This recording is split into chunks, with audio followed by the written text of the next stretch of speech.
જય માતાજી મિત્રો, આજે આપણે વાત કરવાના છીએ જાપાનથી દ્વારકા જતા એનઆરઆઈ દંપતી સાથે બનેલી ઘટના। ઘણા વર્ષો પહેલા ગુજરાતના એક નાનકડા શહેરમાં રહેતું એક સામાન્ય ગુજરાતી દંપતી રોજગારની શોધમાં જાપાન ગયું હતું।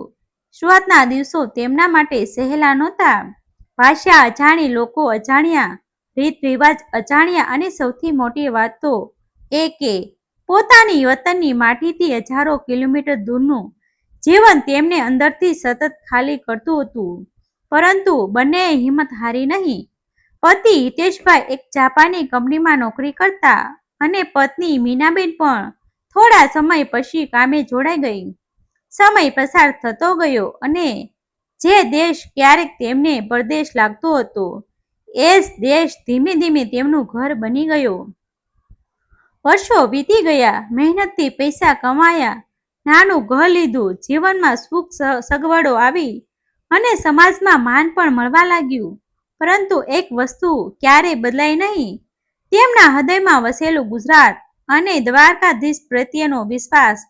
મીનાબેન દરરોજ સવારે દીવો કરતી વખતે કહેતી, હે દ્વારકાધીશ, જીવનમાં ઘણું આપ્યું છે, હવે એકવાર તમારી ધરતી પર આવીને તમારા દર્શન કરાવી દેજો।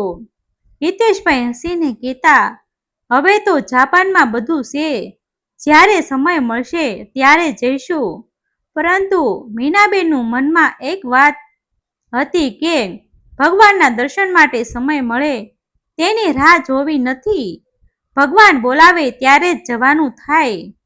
એક દિવસ અચાનક બંનેએ નક્કી કર્યું કે હવે વર્ષોનો વિરહ પૂરો કરવાનો છે અને દ્વારકાધીશના દર્શન કરવા ગુજરાત જવું છે। જાપાનથી વિમાનમાં બેસતી વખતે મીનાબેનની આંખોમાં અજાણ્યો આનંદ હતો। તેણે હાથમાં નાની દ્વારકાધીશની તસવીર પકડીને ધીમેથી કહ્યું, પ્રભુ, આ વખતે હું તમને મળવા આવી રહી છું, રસ્તામાં મારી લાજ રાખજો। હિતેશભાઈએ મજાકમાં કહ્યું, તું પણ ને, ભગવાનને પણ પ્રવાસનો કાર્યક્રમ આપી દીધો। મીનાબેન હસીને બોલી, ભગવાનને કાર્યક્રમ આપવાનો નથી, ભગવાનને સમાચાર આપવાના છે કે તેમનું બાળક ઘરે આવી રહ્યું છે। ગુજરાતની ધરતી પર પગ મૂકતા જ બંનેના ચહેરા પર વર્ષોની થાકેલી લાગણીઓ જાણે એક સાથે જીવિત થઈ ગઈ। હવામાં વતનની સુગંધ હતી, રસ્તાઓ પર ઓળખીતા શબ્દ સંભળાતા હતા અને દરેક ચહેરા પર તેમને પોતાનુંપણું દેખાતું હતું। તેઓ એરપોર્ટ પરથી નીકળ્યા અને દ્વારકા જવા માટે રેલવે માર્ગ આગળ વધવાનું નક્કી કર્યું। રસ્તામાં હિતેશભાઈ પોતાની જૂની યાદો તાજી કરતા જતા હતા અને મીનાબેન વારવાર પોતાના બેગમાં રાખેલી દ્વારકાધીશની નાની મૂર્તિ અને પૂજાની સામગ્રી ચકાસતી હતી। તેમની પાસે થોડું રોકડ, જાપાનના દસ્તાવેજો, મોબાઈલ, પાસપોર્ટ, પ્રવાસના કાગળો અને જરૂરી સામાન હતો। વર્ષોથી જાપાનમાં રહેવાના કારણે હિતેશભાઈમાં એક પ્રકારનો આત્મવિશ્વાસ આવી ગયો હતો। તેમને લાગતું હતું કે હવે તેઓ દુનિયાના કોઈ પણ ખૂણે બધું સંભાળી શકે છે। મીનાબેન ક્યારેક કહેતી, અહીં વતનમાં આવ્યા છીએ, થોડું સાવચેત રહેવું। ત્યારે હિતેશભાઈ હસીને કહેતા, હવે આપણે પહેલા જેવા ગામડાના લોકો નથી રહ્યા, જાપાનમાં વર્ષો કાઢ્યા છે। મીનાબેન કંઈ બોલતી નહીં, પરંતુ તેના મનમાં હંમેશા એક વાત રહેતી કે માણસ જ્યાં જાય ત્યાં સાવચેતી છોડવી નહીં। થોડા સમય પછી બંને વડોદરા રેલવે સ્ટેશન પર પહોંચ્યા। ત્યારથી આગળની ટ્રેન દ્વારા દ્વારકા જવાનું હતું। સ્ટેશન પર મુસાફરોની ભીડ હતી, કોઈ પોતાના પરિવાર સાથે દોડતું હતું, કોઈ સામાન ખેંચતું હતું, કોઈ ચા પી રહ્યું હતું અને કોઈ ટ્રેનની રાહ સાંભળીને પ્લેટફોર્મ તરફ જઈ રહ્યું હતું। હિતેશભાઈ અને મીનાબેને પોતાનો સામાન એક બાજુ મૂક્યો અને થોડા સમય માટે બેસી ગયા।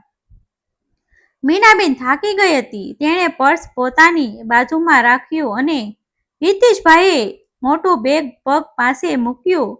બંને વચ્ચે દ્વારકાના દર્શન વિશે વાતો ચાલતી હતી. મીનાબેન બોલી, આ વખતે હું દ્વારકા પાસે માત્ર દર્શન નહીં કરું, હું તેમની પાસે એક જ વાત કહીશ, આપણે જ્યાં છીએ ત્યાં સુખી રાખજો અને આપણા મનમાંથી અહંકાર દૂર કરજો. હિતેશભાઈએ હસીને કહ્યું, મારા મનમાં અહંકાર ક્યાંથી આવ્યો? મીનાબેને મજાકમાં જવાબ આપ્યો. જાપાનમાં 2 વર્ષ વધારે રહ્યા એટલે બંને હસી પડ્યા, પરંતુ એ હાસ્યને થોડી ક્ષણોમાં એક એવી ઘટના ગળી જવાની હતી જે બંનેના જીવનમાં ક્યારેય ભૂલાય નહીં. મીનાબેને અચાનક પોતાની બાજુ જોયું તો તેનું પર્સ ત્યાં નહોતું. તેણે પહેલા વિચાર્યું કે કદાચ પર્સ બેગમાં મૂક્યું હશે. તેણે બેગ ખોલ્યું, કપડાં બહાર કાઢ્યા, નાની થેલી જોઈ, દસ્તાવેજો જોયા, પરંતુ પર્સ ક્યાંય નહોતું. તેના ચહેરા પર ચિંતા છવાઈ ગઈ. તેણે કપતા અવાજે કહ્યું, હિતેશ, મારું પર્સ નથી. હિતેશભાઈએ તરત ઊભા થઈને કહ્યું, શું બોલે છે? અહીં જ તો મૂક્યું હતું. બંને આજુબાજુ શોધ્યું, બેઠેલી જગ્યા પર તપાસી, સામાન ઉથલાવ્યો, પરંતુ પર્સ મળ્યું નહીં. થોડી જ વારમાં તેમણે સમજાયું કે પર્સ સાથે મહત્વની વસ્તુઓ પણ ગઈ હતી. હિતેશભાઈનો ગુસ્સો 7મા આસમાને પહોંચી ગયો. તેમણે બૂમ પાડી, આ શું થઈ ગયું? આપણે જાપાનથી અહીં આવ્યા અને અહીં આવીને આ હાલત? મીનાબેન ગભરાઈ ગઈ. તેણે કહ્યું, ગુસ્સો ન કરો, પહેલા શાંતિથી વિચારીએ. પરંતુ હિતેશભાઈ બોલ્યા, તમે કેટલાય વખત કહ્યું હતું કે સામાન સંભાળીને રાખજો. હવે શું થશે? પાસપોર્ટના કાગળો, પૈસા, કાર્ડ, બધું હતું. તેમની આંખોમાં ગુસ્સો હતો અને મીનાબેનની આંખોમાં આંસુ. થોડા સમય પહેલા જે દંપતી દ્વારકાધીશના દર્શનની ખુશીમાં તરબોળ હતું, એ જ દંપતી હવે રેલવે સ્ટેશનની ભીડ વચ્ચે પોતાના ભાગ્યે દોષ આપી રહ્યું હતું. મીનાબેને આંખો બંધ કરી અને ધીમેથી કહ્યું, હે દ્વારકાધીશ, અમે તમને મળવા આવી રહ્યા છીએ અને રસ્તામાં જ આવી કસોટી લીધી. જો આ તમારી પરીક્ષા છે તો મને શક્તિ આપજો. હિતેશભાઈએ ગુસ્સામાં કહ્યું, હવે ભગવાને શા માટે વચ્ચે લાવે છે? વસ્તુ માણસે લીધી છે, ભગવાને નહીં. મીનાબેને કંઈ જવાબ આપ્યો નહીં. તેણે માત્ર આંખો બંધ રાખી. થોડા પળો પછી તેણે ધીમેથી કહ્યું, માણસ વસ્તુ લઈ શકે, પણ તેને પાછી કોણ લાવશે એ ભગવાન નક્કી કરે છે. આ વાક્ય સાંભળીને હિતેશભાઈ ચૂપ થઈ ગયા, પરંતુ તેમનો ગુસ્સો હજુ ઓછો થયો નહોતો. બંને તરત જ રેલવે પોલીસ પાસે પહોંચ્યા. શરૂઆતમાં હિતેશભાઈનો સ્વભાવ કડક હતો. તેમણે કહ્યું, અમારી પાસે જાપાનના દસ્તાવેજો છે, મહત્વના કાગળો છે, તમે તરત કાર્યવાહી કરો. એક પોલીસ અધિકારીએ શાંતિથી કહ્યું, સાહેબ, અમને તમારી ચિંતા સમજાય છે, પરંતુ ગુસ્સાથી નહીં, માહિતીથી વસ્તુ શોધાશે. તમે જે બન્યું છે તે ચોક્કસ કહો. આ શબ્દએ હિતેશભાઈને થોડી શાંતિ આપી. તેમણે આખી ઘટના જણાવી. પોલીસે આસપાસના વિસ્તારોની તપાસ શરૂ કરી અને સ્ટેશન પર રહેલા કેટલાક લોકોની પૂછપરછ કરવામાં આવી. મીનાબેને એક ખૂણે ઊભી રહીને સતત દ્વારકાધીશનું નામ જપતી હતી. તેની આંખોમાં આંસુ હતા, પરંતુ વિશ્વાસ અડંગ હતો. થોડી વાર પછી પોલીસે તેમને કહ્યું કે સ્ટેશન પરના કેમેરાની તપાસ કરવામાં આવી રહી છે અને કેટલીક શંકાસ્પદ હિલચાલ દેખાય છે.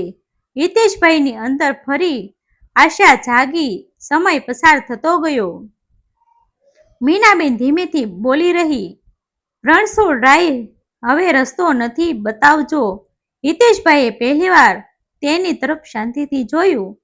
તેમણે સમજાવ્યું કે જાપાનમાં વર્ષો સુધી પૈસા, વ્યવસાય, સુખ સગવડ અને માન મેળવ્યા છતાં આ ક્ષણે તેમની પત્નીના હાથમાં માત્ર ભગવાનનું નામ હતું અને એ જ નામ તેણે તૂટવા દીધું નહોતું. હિતેશભાઈના મનમાં એક વિચાર આવ્યો, કદાચ હું સાચે જ બધું મેળવીને પણ કંઈક ગુમાવી બેઠો છું. એ વિચાર અધૂરો જ હતો ત્યાં પોલીસ અધિકારી ઝડપથી તેમની તરફ આવ્યા અને કહ્યું, તમારું થોડું ધીરજ રાખવું પડશે. તપાસમાં મહત્વની માહિતી મળી છે. મીનાબેનની આંખોમાં ચમક આવી. તેણે તરત હાથ જોડ્યા અને કહ્યું, દ્વારકાધીશ હવે તમારી ઈચ્છા પૂરી કરશે. પોલીસે તપાસ આગળ ધપાવી અને થોડા સમય પછી તેમને એવી માહિતી મળી જેના આધારે પર્સ ક્યાં ગયું તેની દિશા સ્પષ્ટ થવા લાગી. હિતેશભાઈનો ગુસ્સો હવે આશામાં બદલાઈ રહ્યો હતો. તેઓ વારવાર પોલીસને પૂછતા, સાહેબ કઈ ખબર પડી? પોલીસ અધિકારીએ તેમને શાંતિ રાખવા કહેતા અને પોતાની ફરજ બજાવતા રહ્યા. અંતે એક પોલીસ કર્મચારી તેમની પાસે આવ્યો અને કહ્યું, તમારી વસ્તુ મળી ગઈ છે, પરંતુ તમે ઓળખ કરી લો. આ શબ્દ સાંભળતા જ મીનાબેનના હાથ જોડાઈ ગયા. તેના મોઢામાંથી માત્ર એક જ શબ્દ નીકળ્યો, દ્વારકાધીશ. હિતેશભાઈ થોડી ક્ષણ માટે શબ્દ ઊભા રહ્યા. પર્સ ખરેખર મળી ગયું હતું. અંદરની મહત્વની વસ્તુઓ પણ મોટા ભાગે સુરક્ષિત હતી. કેટલાક પૈસા ઓછા હતા, પરંતુ સૌથી અગત્યના દસ્તાવેજો અને ઓળખના કાગળો મળી ગયા હતા. હિતેશભાઈની આંખોમાં પાણી આવી ગયું. તેમણે પોલીસ અધિકારીઓનો હાથ પકડીને કહ્યું, સાહેબ આજે તમે માત્ર અમારું પર્સ નથી શોધ્યું, તમે અમારી મુસાફરી બચાવી છે. પોલીસ અધિકારીએ હળવું સ્મિત કરીને કહ્યું, આ અમારી ફરજ હતી સાહેબ. પણ એક વાત કહું, તમારી પત્ની જે રીતે ભગવાનનું નામ લઈ રહી હતી તે જોઈને અમને પણ લાગતું હતું કે આ પરિવારને નિરાશ ન કરવો જોઈએ. હિતેશભાઈએ મીનાબેનની તરફ જોયું. થોડા સમય પહેલા પોતે ગુસ્સામાં જે શબ્દ બોલ્યા હતા તે યાદ આવ્યા અને તેમનું માથું ચરમથી ઝૂકી ગયું. તેમણે ધીમેથી કહ્યું, મીના, મને માફ કરજે. મેં તારા પર ગુસ્સો કર્યો, તને દોષ આપ્યો, પણ તું એક ક્ષણ માટે પણ ભગવાન પરથી વિશ્વાસ ગુમાવ્યો નહીં. મીનાબેને હળવા સ્મિત સાથે કહ્યું, મને પણ ખબર નથી કે પર્સ કેવી રીતે પાછું મળ્યું, પરંતુ મને એટલું ખબર છે કે જ્યારે માણસના હાથમાંથી બધું સરકી જાય ત્યારે ભગવાનનું નામ હાથ પકડી લેશે. હિતેશભાઈએ દિવસે પહેલીવાર સ્વીકાર્યું કે વર્ષોથી જાપાનમાં રહીને તેમણે પૈસાનો, વયવસ્થાનો અને પોતાની ક્ષમતાનો એટલો વિશ્વાસ થઈ ગયો હતો કે કદાચ તેઓ ભૂલી ગયા હતા કે જીવનમાં દરેક વસ્તુ આપણા નિયંત્રણમાં નથી. તેમણે કહ્યું, મને લાગતું હતું કે જાપાનમાં રહીને હું બધું સંભાળી શકું છું, પણ આજે સમજાયું કે માણસ કેટલોય પણ મોટો બને, એક નાની ઘટના તેને જમીન પર લાવી શકે છે. બંને રેલવે સ્ટેશન છોડતા પહેલા પોલીસનો આભાર માન્યો અને પછી દ્વારકા તરફ જતી ટ્રેનમાં બેસી ગયા. ટ્રેન આગળ વધી રહી હતી અને બારીની બહાર ગુજરાતની ધરતી દોડતી હતી. મીનાબેનની આંખો બંધ હતી અને હોઠ પર સતત જય દ્વારકાધીશ હતું. હિતેશભાઈ બાજુમાં બેઠા હતા અને પહેલીવાર તેમને લાગ્યું કે તેઓ દ્વારકાધીશના દર્શન કરવા માત્ર પ્રવાસે નથી જઈ રહ્યા, પરંતુ પોતાની અંદર રહેલા અહંકારને છોડવા જઈ રહ્યા છે. દ્વારકા પહોંચ્યા પછી બંને સીધા મંદિર તરફ ગયા. મંદિરમાં પ્રવેશતા જ શંખનાદ સંભળાયો. ઘંટોના અવાજથી વાતાવરણ ગુંજી ઉઠ્યું અને મીનાબેનની આંખોમાંથી આંસુ વહેવા લાગ્યા. વર્ષોથી જાપાનમાં બેઠીને જે દર્શનની કલ્પના કરી હતી તે ક્ષણે આજે સામે હતી. બંને હાથ જોડ્યા. હિતેશભાઈના મનમાં માત્ર એક જ વિચાર હતો, પ્રભુ, તમે અમને અહીં સુધી બોલાવ્યા, રસ્તામાં અમારી કસોટી લીધી અને પછી અમારી વસ્તુ પાછી અપાવી. પરંતુ કદાચ તમે જે પાછું આપ્યું તે પર્સ નહોતું. તમે તો અમારો વિશ્વાસ પાછો આપ્યો. મીનાબેને ધીમેથી કહ્યું, પ્રભુ, જીવનમાં પૈસા આપશો કે નહીં તે તમારી ઈચ્છા, સુખ આપશો કે દુઃખ એ પણ તમારી ઈચ્છા, પરંતુ તમારું મન તમારા શરણોથી દૂર ન થાય એટલી કૃપા કરજો. બંને થોડા સમય સુધી નિઃશબ્દ ઊભા રહ્યા. બહાર નીકળ્યા ત્યારે હિતેશભાઈએ પત્નીને કહ્યું, આજથી એક વાત યાદ રાખીશ, વિદેશમાં કમાયેલા પૈસા આપણને સુખ આપી શકે છે, પરંતુ મનની શાંતિ ખરીદી શકતા નથી. મીનાબેને જવાબ આપ્યો, અને ભગવાન પરનો વિશ્વાસ ક્યારેય અહંકારથી ન માપવો. જીવનમાં ક્યારેક આપણને કોઈ વસ્તુ ગુમાવીએ છીએ ત્યારે તરત જ માનીએ છીએ કે આપણું બધું ગુમાઈ ગયું. કોઈ પૈસા ગુમાવે છે, કોઈ સંબંધ ગુમાવે છે, કોઈ તક ગુમાવે છે અને કોઈ વિશ્વાસ ગુમાવે છે. પરંતુ ઘણીવાર જે વસ્તુ આપણને ગુમાવી રહ્યા હોઈએ છીએ તેની પાછળ જીવન આપણને કોઈ મોટું સત્ય સમજાવી રહ્યું હોય છે. હિતેશભાઈ અને મીનાબેન જાપાનથી ભારત આવ્યા હતા દ્વારકાધીશના દર્શન કરવા, પરંતુ દ્વારકાધીશ પાછા ફરતી વખતે તેઓ માત્ર ભગવાનના દર્શનની યાદ લઈને ગયા નહોતા. તેઓ પોતાના જીવનમાંથી અહંકારનો એક ભાગ ઉતારી ગયા હતા. હિતેશભાઈને સમજાયું કે માણસ દુનિયાના કોઈ પણ દેશમાં રહે, કેટલી સંપત્તિ મેળવે, કેટલું નામ કમાય, પરંતુ એક ક્ષણની મુશ્કેલી સામે તે એટલો નબળો બની શકે જેટલો સામાન્ય માણસ. મીનાબેનને સમજાયું કે ભક્તિનો અર્થ માત્ર મંદિરમાં માથું નમાવાનું નથી. ભક્તોનો સાચો અર્થ એ છે કે મુશ્કેલીની વચ્ચે પણ મનમાં વિશ્વાસ જીવતો રાખવો. અને પોલીસ કર્મચારીઓએ તેમને સમજાવ્યું કે મુશ્કેલીના સમયે ગુસ્સો નહીં, વ્યવસ્થા અને ધીરજ કામ આવે છે. તેથી આ ઘટના માત્ર ચોરાયેલું પર્સ મળવાની ઘટના નહોતી. આ એક પરિવારના મનમાંથી અહંકાર ચોરાઈને તેની જગ્યાએ શ્રદ્ધા પાછી આપવાની ઘટના હતી.